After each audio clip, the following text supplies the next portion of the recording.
If a mechanic is out there and they're not happy in a shop, think long and hard about starting your own business. The biggest thing that I could tell people is Meet Steve Bourdin, founder of Steve's Diesel Repair. A seasoned professional in the heavy-duty industry, Steve has spent 25-plus years navigating truck count, technician retention, and the gap between fixing trucks and running a business. So what would you say your biggest challenge is right now, running this operation that you have? trying to get new clientele. We implemented a website last year, a little over a year ago. Their big catchphrase is return on investment.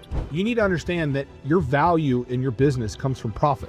I did go through a very tight financial issue. The truck sat for 6 years. It didn't come out because the money wasn't there to support it. What have you done through the years to help you get through tough times? We have a very solid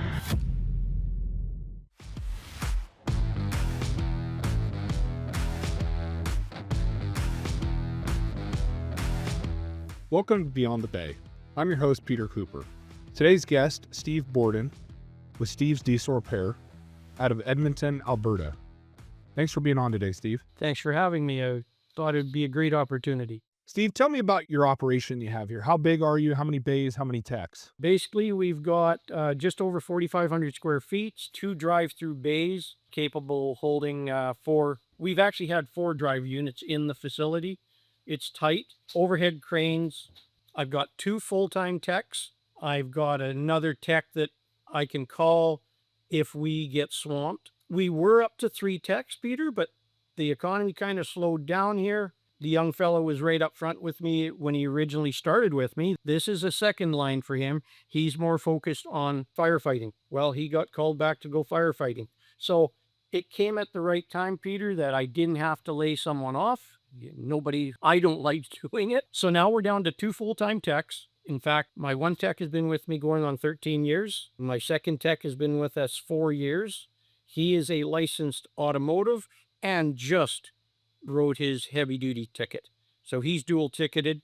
They're both in their mid-20s. My fiance looks after the office for the most part. She almost got caught on camera here and she stepped out of the office. That's us in a nutshell. Is, like you say, 4,500 square feet, drive-through bays. I enjoy talking to people, and that's one of the great things about this podcast is now I get the experience to talk to people all across the world. And like yourself, you're based out of Canada.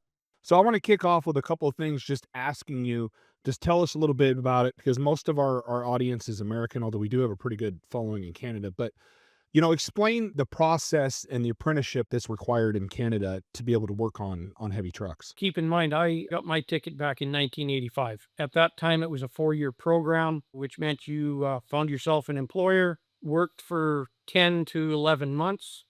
Then you applied to go to our technical training, which was an 8-week course. You did that over the course of 4 years, 8 weeks every year, at which time then you sat in a classroom, wrote your exam. You either passed it or you failed it.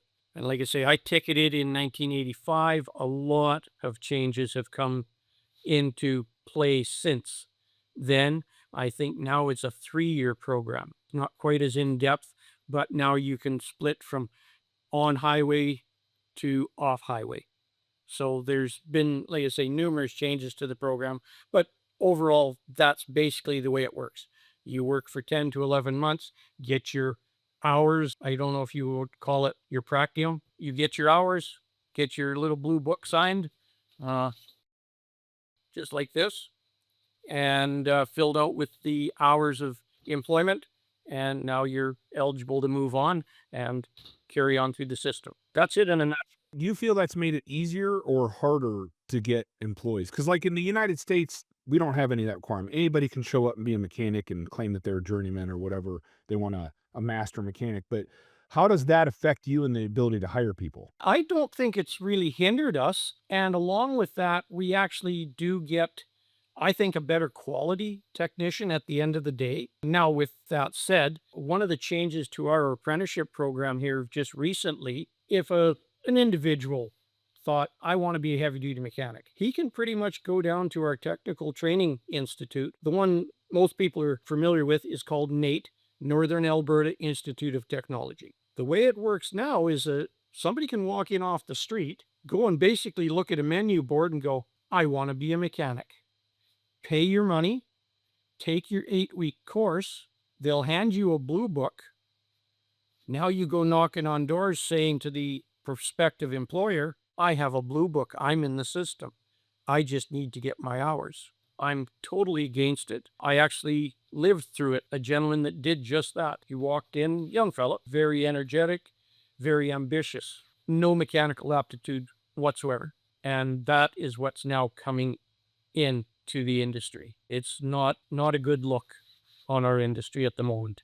Yeah, and we're facing the same struggles in the US. We're starting to get more and more support. I have, 2 children that are in high school and a third that's out of high school, and it's been a real challenge for me here in the US because our school systems have stripped anything that is involved technical or skilled trades, hands-on, whatever you want to call it. They've stripped it all out of the schools because the last 20 plus years, they've told every kid that graduated, you can't make a living with your hands. You have to go to college, you have to get a 4-year degree, you have to spend all this money, get all this debt. It's the only way you'll survive in this world. And now we're finding that we're starting to finally get some government support, at least in the US, at least on the local level. We haven't really seen a lot on the federal level to where they're really starting to put back into the technical trade and the skilled trade. And I think we don't know yet with AI what's going to happen, but I think we're going to lose a lot of office workers. I think it's coming. And, I've told people this for years.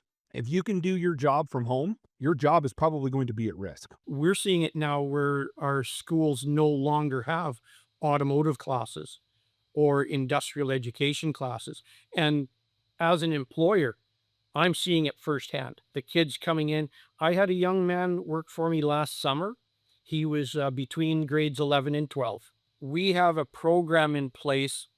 It's called RAP, Registered Apprenticeship Program, where a student, instead of going to class, now approaches an employer such as myself to come into work in the shop, possibly 3-4 hours a day in place of going to his school.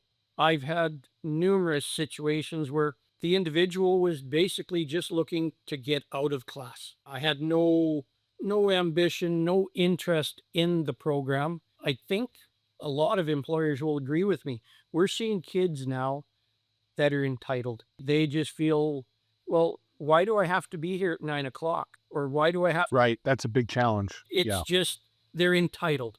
I entertained this young man for the summer. I wasn't going to entertain or continue the program. And I will not participate in the RAP program here in Alberta because it's laughable. Well, and I do think that what you're talking about, we do have a similar program. My son's actually going through interviews right now. He's got an interview to go be an apprentice at the local John Deere dealership. It's tough even on the kids. It's tough to find an employer that understands this person's going to come in, they don't know a lot, and they're going to make mistakes, and they're going to slow people down. But I do really want to encourage people listening to hear this out as a whole message. You have to invest in the future. The best time to plant a tree was 5 years ago. The second best time is today. And if we don't invest in our community and we do not invest in it, we will not have anything. They have stripped all of the appeal out of this industry, whether it's working on dozers, tractors, semis, cars, doesn't matter. Our society has villainized people that work with their hands. They think that they're dumb and that they're dirty, and it is dirty work. But I've made a great living in this industry through different avenues, not just from being a mechanic to a shop owner to a fleet owner. I've done all of those things. And I think people need to understand that if we don't invest in the future, we're not going to have one, especially those younger shops that are starting out. If you don't build those relationships today, where are you going to find yourself in 5 years? And that brings me to you, Steve. You've been in business a long time. You've been in this as a tech almost as long as I've been alive. In your business, what do you see looking back? What is the thing that you would have invested in had you known? As a business owner now, anybody thinking of doing this as self-employment, get some business training behind you. Just basic accounting, management training would go a long way.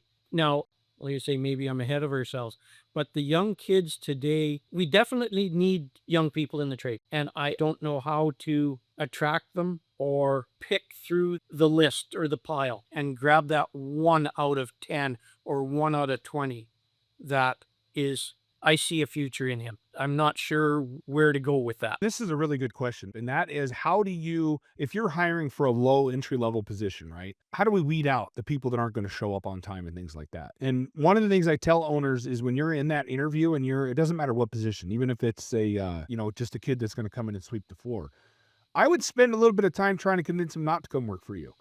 And I would try to find out what their passions are. Because if they're not passionate about this industry and they're not passionate enough, they're not going to get out of bed and come to work at 9 o'clock in the morning. They'll think it's okay to come in at 10 or 11, or why does it matter what time I sweep the floor? Or why does it matter what time I come in? Yeah. And part of that is, I think you need to sell that up front. You need to be very blunt with them about it. That's what I did with a lot of people. I said, look, I am a very nice person, but I'm not going to put up with these things. I get it. Things happen. You get a flat tire, you have sick days. But if you're one of those guys who only works 4 days a week and calls in 1 day a week, this ain't the place. And I think we have to have honest conversations about that up front. And I know a lot of people think, oh, I don't want to scare people away. I don't want to come across too harsh.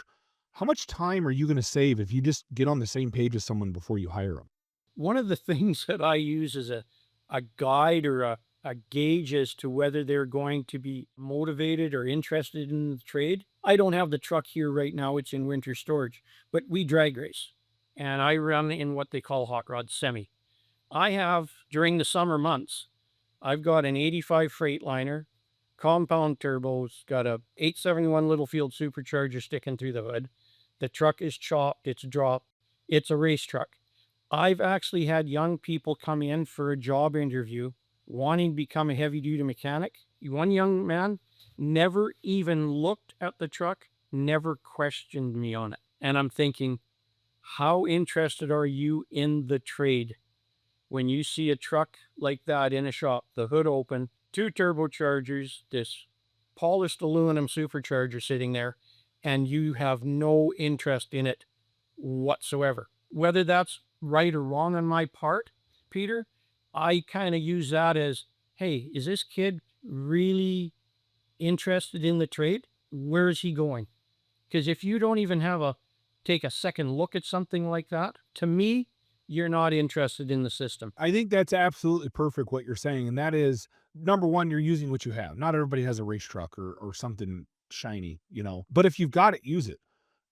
Walk the kid around the shop, walk past something see if he points anything out, see if he notices things, see if he, makes a comment or, I used to tell people, and I did crazy stuff for interviews. I don't do it as much anymore, but I would purposely watch them walk in the parking lot, walk across the lot, across the driveway into the shop. And I could tell real quick, just by the way a guy walks, whether he's going to be a fast worker, whether he's motivated by that, And I would do things on purpose. Like I would purposely go leave trash, like a chip bag wrapper or something like that, right in front of the door. And I'd watch it. Are they going to pick it up and throw it away? Does he care enough about that? Those are the little things. And it's not, one thing, okay, he missed the bag. Maybe he's really hyper focused on getting in the door and all that. And that's great. But if you add all those things up, we all have really good intuitions. We need to learn to trust ourselves, I think, a little bit more as business owners. And there are certain things that you can't quantify. Like I talk about this a lot about how we need to quantify things and have data and numbers. But in yourself, be true to yourself. And so all those little things add up. And you're absolutely right. If you have a kid come in and he's not interested in the shiny stuff, like I could take I have a 17-year-old son. I could take him in and show him something like that. And I don't think I could get him out of the shop if he was looking at a drag truck. So, I think we all need to just listen to ourselves. Steve, I do want to shift gears here and talk a little bit about. No, you lead the way. So what would you say your biggest challenge is right now, running this operation that you have? Trying to get new clientele. We implemented a website last year, a little over a year ago, and the company, I'm not going to mention names, their big catchphrase is return on investment. I sat down with my lead tech here and my fiance, and we looked at what that website was costing us for the year, like it's a monthly subscription, and what we were getting in return. We weren't getting lots of phone calls, but from the wrong side of the diesel industry. We're not geared up for pickups. And for a while there, I was getting 2-3 phone calls a day for pickup trucks. It's not something we are geared for. Our software, all of our programs are geared towards the heavy duty side of it. And at the end of the day, a lot of the automotive diesel owners don't realize the expense of upkeeping a diesel truck. I just didn't want to get into that side of it. Yeah, it's expensive. There's no doubt about owning, and you see this a lot. As a matter of fact, I'm gonna tell a story real quick. I was having a conversation, my son's in a sports team. The kids were making fun of me. They were making fun of me because I drive a Kia every day. I have a fancy sports car. I have a Hellcat at home in the garage, and I have a big 3/4 ton diesel truck. I said, "I drive a Kia by choice." And he's like, "They're not cool." I said, "Just remember something. You can't put cool in the bank." Definitely. I think another example of some of the stuff that we have to do when we're in the community, I try to mentor these younger kids and get them to understand, hey, it's great to have toys. It's great to do all that stuff, but pay cash for it. And I tell owners the same thing. They're like, when do I know that I've made it enough to be able to buy a toy or have a drag truck? I said, when you can pay cash for it. When you have enough money in the bank that you can pay for that thing and it will not affect your cash flow at all, then it's okay to do it. But I see all too many shop owners, they'll have little pet projects like that and they funnel it all out of the shop and then they expense it, which is perfectly fine. From a taxation standpoint, hey, if you're on board with, you're using it as advertisement, which let's face it, all racing is just advertising, whether we know this or not. That's what it is. So if you're going to do it, fine. If you can afford to do it, fine. But what we're going to do is we're going to look at the P&L. This is something I use for all my clients. We're going to put a separate column in the P&L, and it's going to be called discretionary spending. So your pickup and all the fuel that you write off and any of your toys, whether you have a boat or a race truck or a race car, all that stuff goes into there. So when we would sit down and look at the books, I would have owners that would tell me, "Hey, I'm not making any money." And I'd say, "Whoa, whoa, whoa, you're making plenty of money. You're just spending a lot of money." And the second thing for that is owners need to understand when they look to sell or if they sell, because we all need to have a contingency plan because none of us know when we're going to get hit by a bus is what I call it. And I actually make all of my clients build. You need to understand that your value in your business comes from profit. That's truly it. Like I get you don't want to pay taxes and that's fine. But if you don't have EBITDA, and by the way, if you don't know what EBITDA is as an owner, you really need to look into that because all the people buying businesses, all the banks that are going to loan you money, EBITDA is what they look at. It's perfectly fine to spend money on all those things. Just make sure you know what you're actually getting out of the business. As you said, like I did go through a very tight financial, I'm not going to say crisis, but a financial issue. The truck sat for 6 years, didn't come out because the money wasn't there to support it. I have a business to run and I have to have that business being profitable in order to run that truck. So, like I say, it sat for 6, 7 years and people, why aren't you out? Just no money to do it. So I do want to, get back to what you said that your biggest challenge was, business, or it's what I call in the industry truck count. And so, everybody has a unique area of wherever they're at in the world. One thing I think people need to do is actually realize what the market is in there, meaning how much business can I have? And we'll use this as an example. One of the shops that I started was in a 2-street town in a little tiny town called Cumming, Iowa. It's the smallest incorporated city in the state of Iowa. It is 2 streets. I absolutely maxed out the capacity of that area. And I was even bringing in, I would have RV owners bring stuff from 2 or 3 states over just because we had such a good reputation in that industry. But my point is you really need to look at what is your market share. And in business owners, you may have to do something that is out of your comfort zone. You may have to actually change your business. And that happens. Maybe yours isn't a good example, Steve, but I do encourage shop owners get into medium duty because those diesel pickups, those F550s and those big Rams and the big Chevys, nobody wants to work on them. The dealerships don't want to work on them. Automotive guys, they're spoiled. If it won't fit on the rack, if they can't put it on their lift, they won't work on it. And the heavy duty guys, they have no idea how to work on it and they're not equipped for it. So that's maybe a niche market that I think people need to look at a little bit more just because it is there. And if you look at what dealerships are charging, they're in the $200 an hour range to work on a diesel pickup. That may very well be we're going to be looking at something to change the way we're doing business. We got to increase it somehow. We may have to bite the bullet. I'm not sure. Well, and that's still, I tell people, look, just explore it. You can buy a universal scanner pretty cheap for automotive.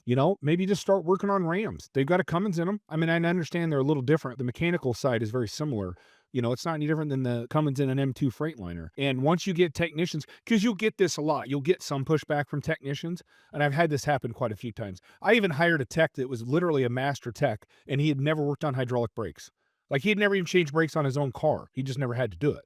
And I'm like, dude, it's just brakes. Like, we're fine. You're going to be okay. You're a competent mechanic. I am absolutely certain that you can change a brake caliper on a truck.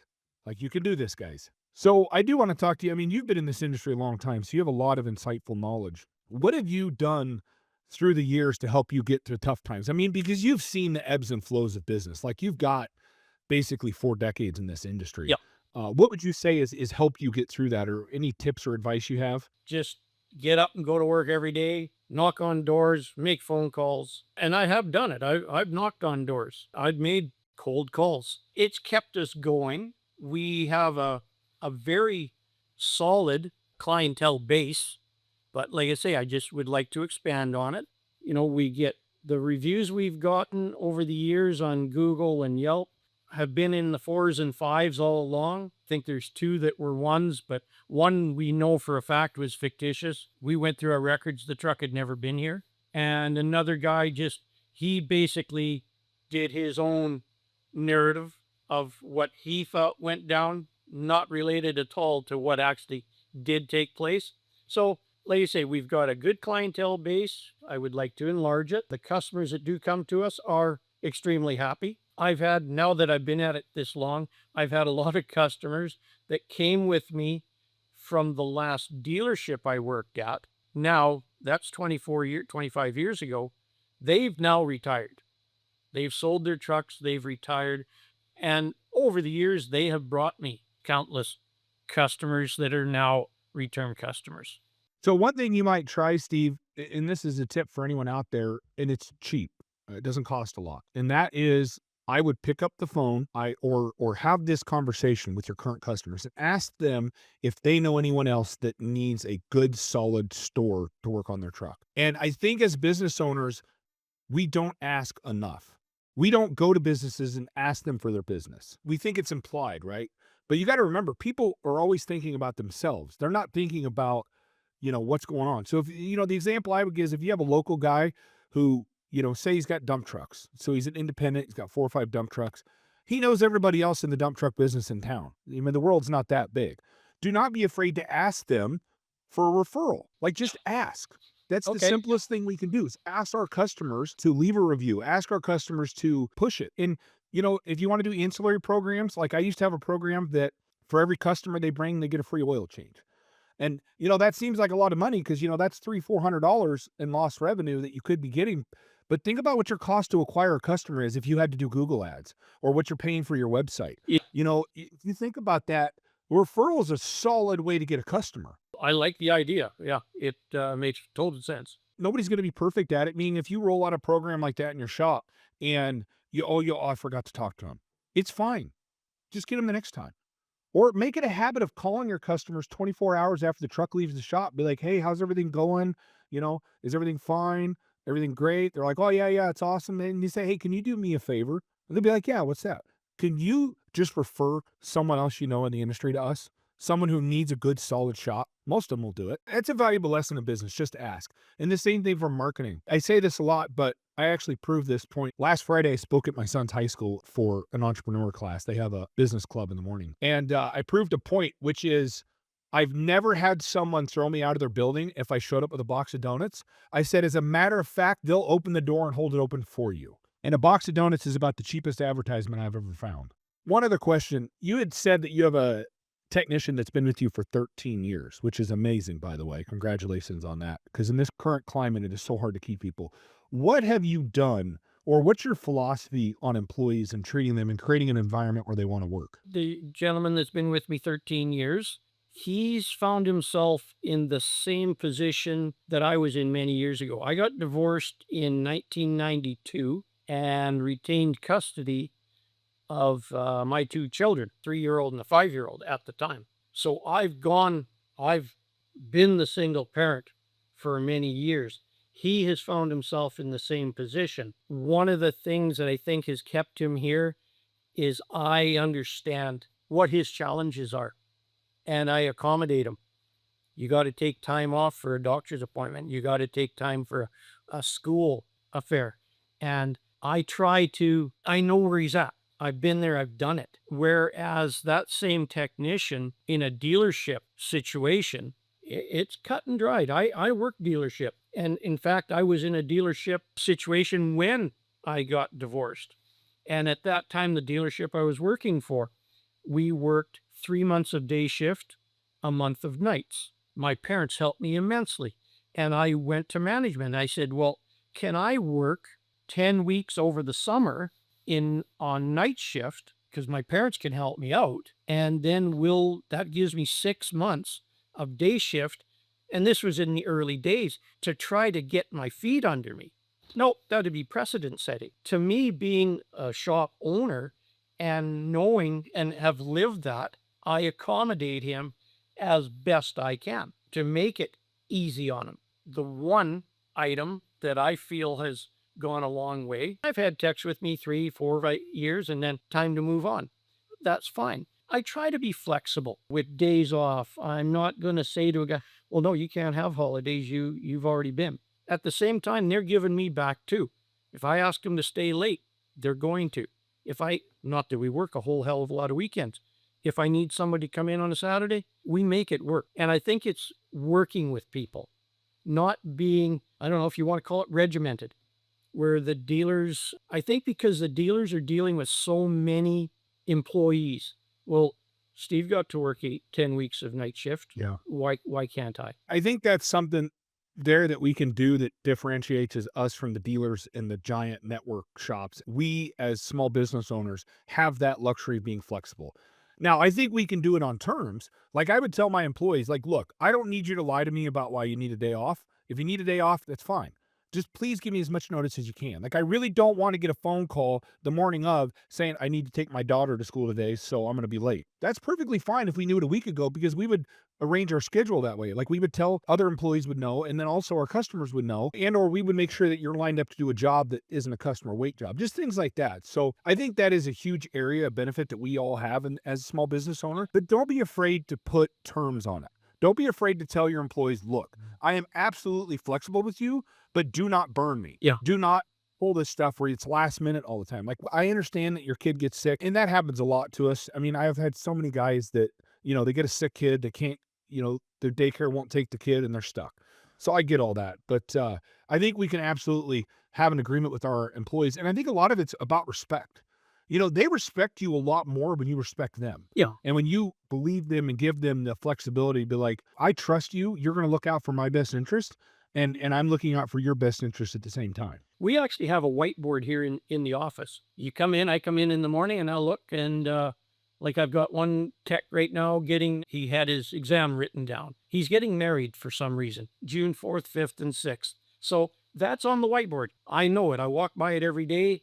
I know what to expect. By the way, he's not going to be in those days. We work with it because that's great. Yeah. Like I say, I've had that employee that came to me. He actually texted me 5 minutes after leaving the shop asking on a Wednesday. He actually 5 minutes after walking out the door sent me a text message asking for Friday off because he had spent $500 on concert tickets, and it's a 3-day country music festival. And I said, well, no, you can't have Friday off because one of my techs already had their name on the board for Friday. So no, you can't have the time off. I'm not wasting $500. So long story short, he was unemployed the next morning. I made sure he had Friday off to go to his festival. Yeah, and that's that terms thing that I was talking about. Like, you can tell them, like, look, we have a policy, only one guy off at a time, and you just have to work through that with guys. And I think you're absolutely right that some guys just don't understand that. Like, they think that it's the employer's fault that they went out and bought concert tickets and didn't even check if they could have the time off first. And I even gave him the benefit of the doubt. He'd only worked for me for about a month. So I'm thinking, I remember going to that venue and I bought my tickets like 3 months in advance. I even gave him the question. I says, well, when did you buy your tickets? Thinking that he had already purchased them before starting to work for me. He had bought them on the Tuesday. And I says, well, didn't you think of asking your employer if you could have the Friday off before you spent $500 on tickets? He was the young man that was between grade 11 and 12.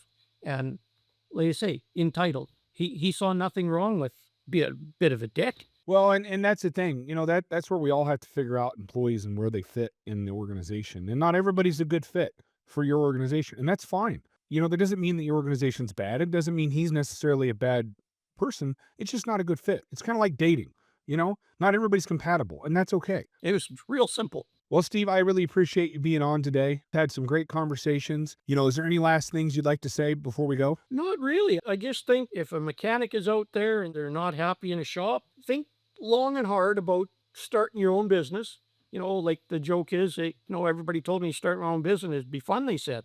Well, yes, it's got its perks, it's got its downsides, but the I think the biggest thing that I can tell people, Peter, is get some business background. I've been fortunate. I've had some issues with accountants over the years. That's business. If you've got the opportunity if you're thinking of doing something like this, look into night school training to go for an accounting course or just a general business program would go a long way. I've been doing this now 25, 26 years. I've got my people in place, my people.